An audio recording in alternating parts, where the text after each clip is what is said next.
Coucou les amis Verseau et ascendant Verseau, bienvenue pour les prévisions astrologiques pour ce mois de mars 2022. Donc c'est un mois qui est intéressant, qui est positif sur certains aspects pour vous et sur d'autres un peu moins. Donc l'aspect le plus positif et intéressant pour vous, c'est sur l'aspect financier. Vous avez Jupiter qui transite en Poisson et qui aide vos finances au moins jusqu'au mois de mai.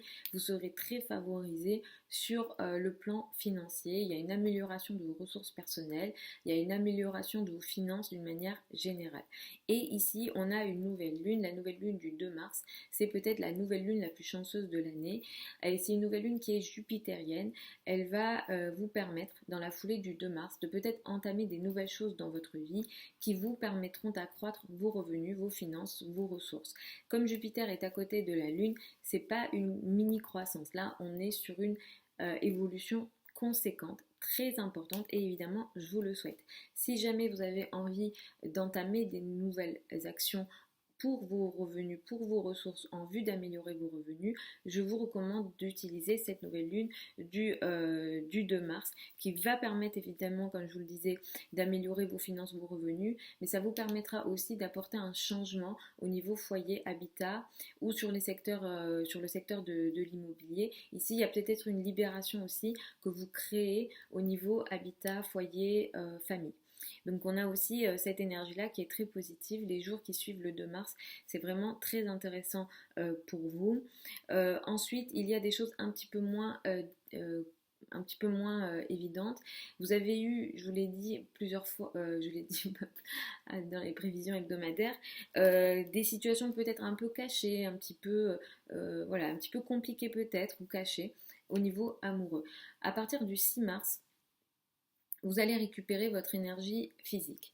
C'est vrai que peut-être que sur les semaines passées, vous étiez très fatigué peut-être ou vous n'arriviez pas à agir comme vous le souhaitiez. Vous allez récupérer votre énergie physique. Vous allez rentrer dans une période où vous allez vouloir agir. D'accord. Je reviendrai dessus plus tard au mois d'avril, mais vous allez vouloir prendre l'action et à passer à l'action à partir du 6 mars.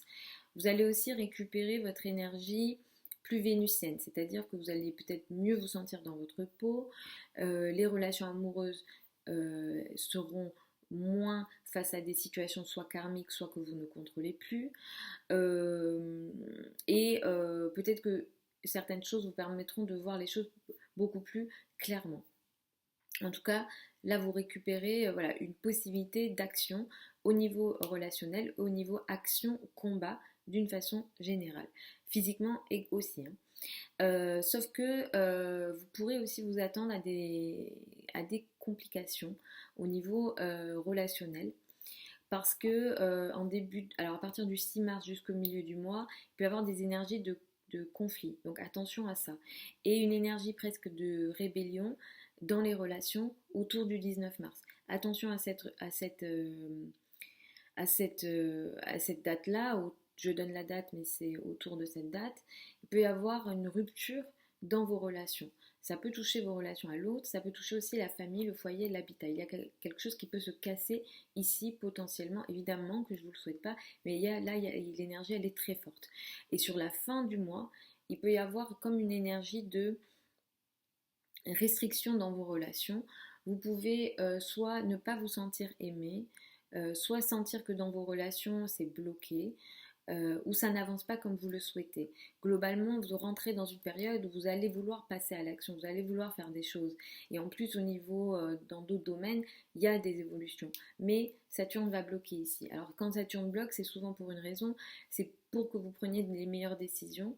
C'est-à-dire que ça va bloquer, mais c'est justement pour que peut-être vous preniez le temps de voir certaines choses. Et notamment, les dates du 26, 27, 28 sont particulièrement compliquées, où on a vraiment cette impression qu'il n'y a pas d'amour, où ça n'avance pas.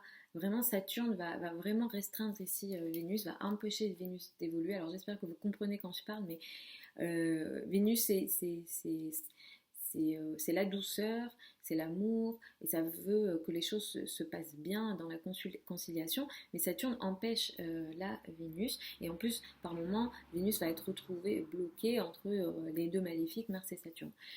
Donc attention, à la fin du mois à ce niveau-là, ça peut être un petit peu complexe, ou alors vous pouvez aussi vivre comme comme une période de je me sens pas bien dans ma peau, etc. Si vous avez envie de faire des évolutions physiques, esthétiques, c'est peut-être pas le mois idéal pour ça. Moi, je vous recommanderais d'attendre un petit peu. Le 18 mars, nous avons une pleine lune. Elle a lieu à 27 degrés du signe de la Vierge. C'est une pleine lune qui va mettre l'accent sur ce qu'on appelle les finances en commun, crédit, dette, argent du partenaire, succession. Il y a quelque chose ici qui se voit, s'arrête, prise de conscience potentiellement dans ces domaines-là. Sachant qu'il y a une opposition et il y a Neptune à côté du Soleil, je vous recommande de faire attention aux décisions financières que vous prendrez autour du 18 mars. Le début du mois, je vous l'ai dit, c'est positif. Mais le 18 mars, attention, il y a une opposition, il y a Neptune à côté du Soleil. On peut vous tromper au niveau financier. Vous pouvez vous tromper au niveau financier. Vous pouvez prendre une mauvaise décision. Vous pouvez voir les choses comme elles ne le sont pas au niveau de vos finances, de vos ressources à vous, en lien surtout si c'est un lien avec l'autre. Crédit, dette, argent du partenaire, les banques, l'État, les impôts, etc., etc. Sur ces sujets-là, attention le 18 mars, vous c'est sur votre axe de 8, c'est l'axe des finances. Il y a Neptune à côté. Neptune vraiment a tendance à créer des situations de tromperie. Donc attention aux décisions que vous prenez. Ça peut aussi être tout simplement j'ai perdu ma carte bancaire. Vous voyez, ça peut être aussi quelque chose de cet ordre-là. Et si c'est ça, à la rigueur, ça se gère. Mais décidez, faites attention surtout, voilà, surtout sur les grosses décisions que vous avez envie de prendre au niveau financier. Et attention aussi à ce qu'on vous raconte, parce que Neptune, c'est l'énergie de la sirène. Donc on va vous raconter un truc et on peut vous tromper. Voilà les amis Verseau et ascendant Verseau pour ces prévisions astrologiques pour le mois de mars 2022. Je vous retrouve samedi pour les prévisions hebdomadaires habituelles. Je vous embrasse. Je vous mets sous la vidéo certains liens vers mon site internet si vous souhaitez une consultation privée avec moi. Pour celles et ceux qui veulent apprendre l'astrologie, la prochaine session de formation pour les débutants démarre le 1er mars. C'est une formation qui a lieu sur Zoom en direct avec moi. Je vous mets aussi voilà, le programme sous la vidéo. Je vous embrasse et puis je vous dis à samedi.